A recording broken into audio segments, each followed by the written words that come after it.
this is Colin. I won't be able to get in tonight. I'm sweating like a pig. And we're still here, still David, still One Up Gaming, still episode 385 of the One Up Gaming podcast. So, as you can see, I'm still here in my cupboard, and we're just going to go through some of the games and movies and TV shows we've watched this week. So we'll go through the games first. So first of all, playing Accident, and we got given the prologue. So this is very much like I can't remember what the name of it was. Was it car accident or crash accident?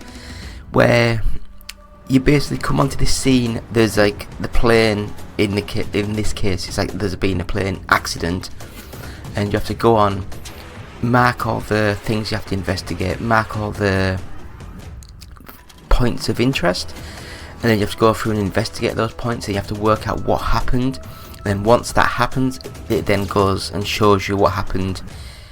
And yeah, it's quite a good little game. I enjoy these sort of games where it's just weird.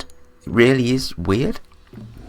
But it's also like those janky engines that are made, so it's a little bit janky, but it's a fun little thing, fun puzzle to try and work out.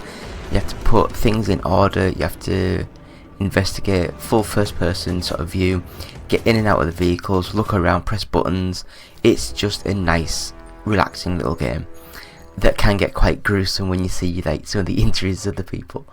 But yeah, playing Accident Prologue, really good little game. Then we move on to the scale of shite. It's a game called Road, and this is a live like someone's just been driving like in America, I'd have a guess, and set a camcorder up on the dashboard to record a live video feed of driving, and then they've put the really low budget assets up on the screen. So can anyone remember those like 80s LCD driving games where you were just on the little black dots and you could move left or right, and that's basically all it was. Traffic was like moving and you just moved left or right within the lanes. This is just a little bit more sophisticated version of one of them games, and it's not that much more sophisticated. It's you collect coins, you get turbos, you ramp over stuff, and you dodge things, and that is it. It looks bad, it plays bad. It's probably one of the worst games I've played for a long time, so I wouldn't recommend Road. I really wouldn't.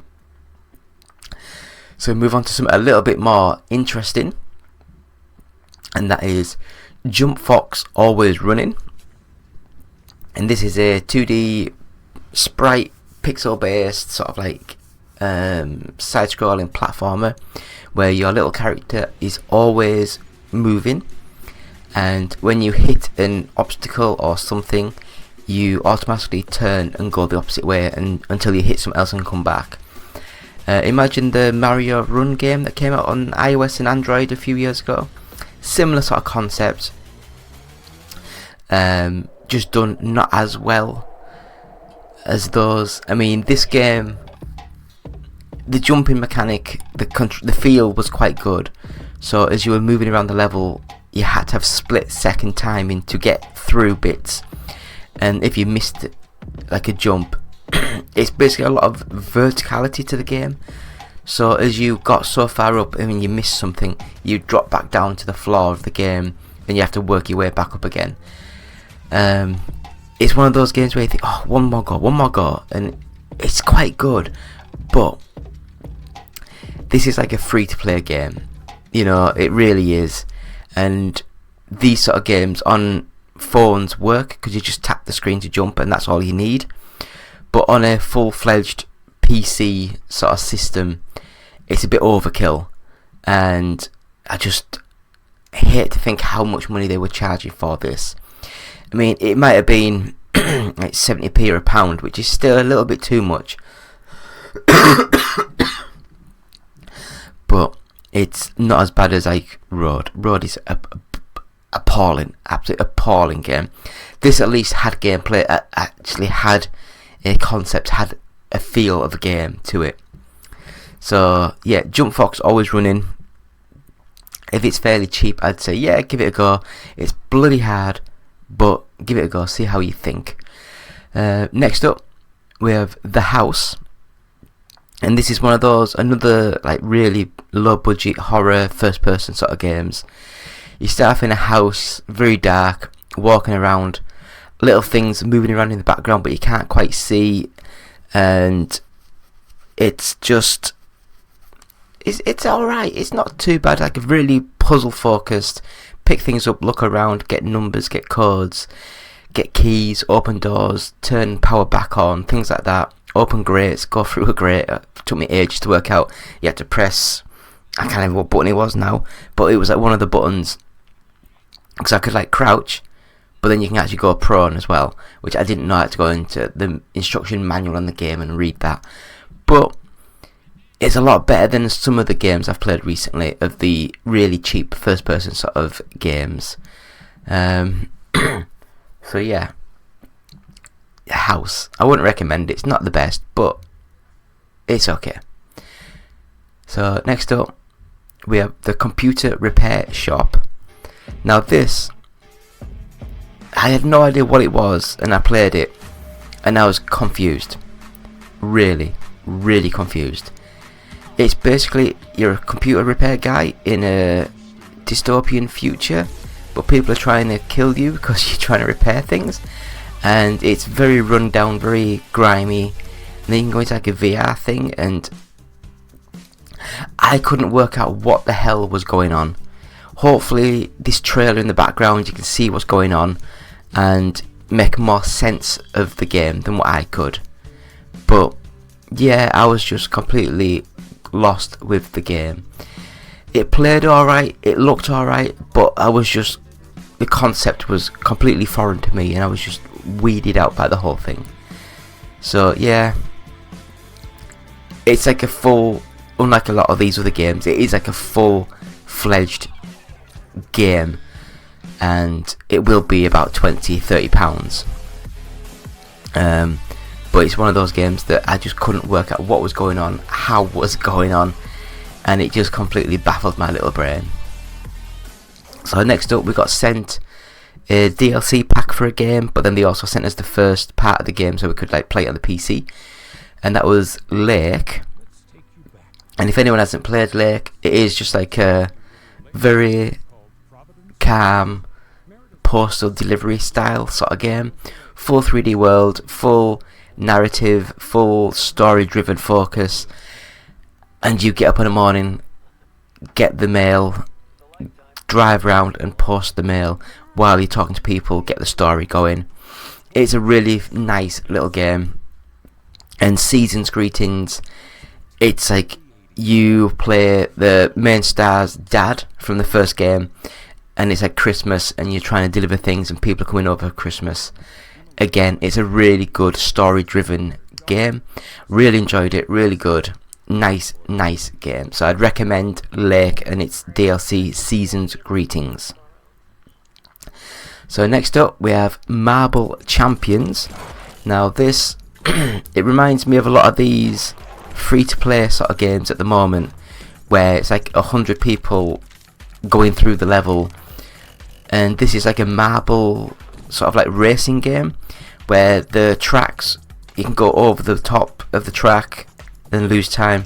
There's like little holes in the track and you can like fall down the holes and lose time, and it's just trying to get from the start to the end through all the checkpoints first to get points, to get more unique balls, like marbles, designs, things like that. And I actually really enjoyed this game. It's not brilliant, it's not great, but it's just fun.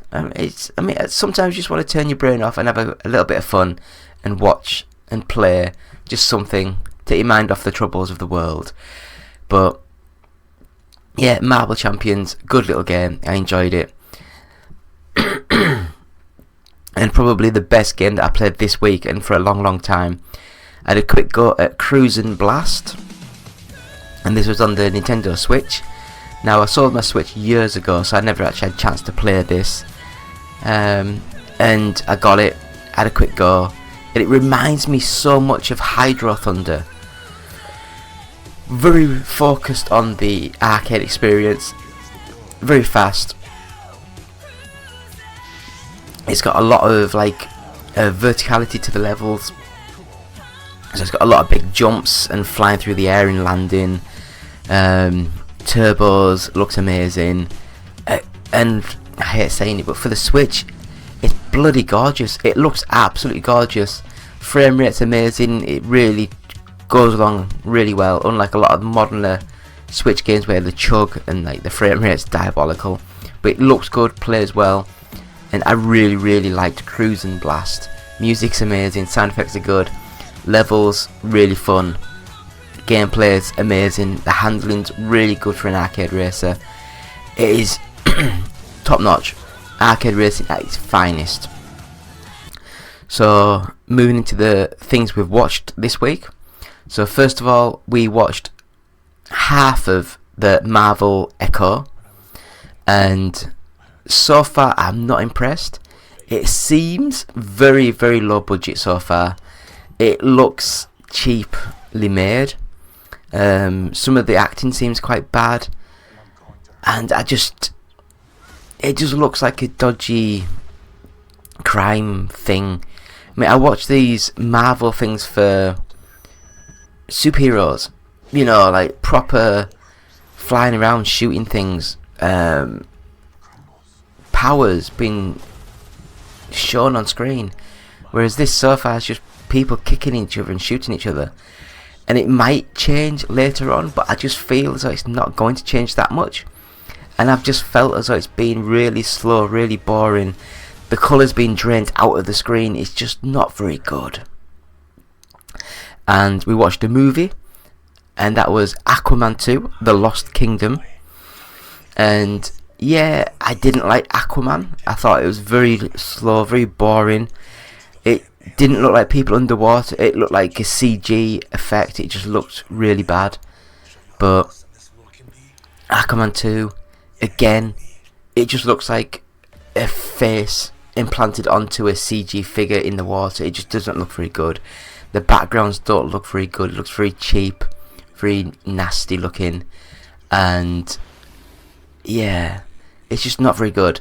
I mean, some of the acting was alright in this, but the story seemed a bit all over the place, and I was just didn't enjoy it. It just didn't, yeah, again, it didn't seem great with some of the, The Flash got so much criticism, so much negative press, but compared to this movie, The Flash, in my opinion, is a masterpiece. It really is, but people just didn't like it for obvious reasons, and people love the lead actor of Aquaman, and I guess they just wanted to give him a pass on some of the. He's not very good in this movie, he really isn't. But anyway, episode 385, One Up Gaming. I guess that'll do. So thank you all for watching. It's been me, David, One Up Gaming.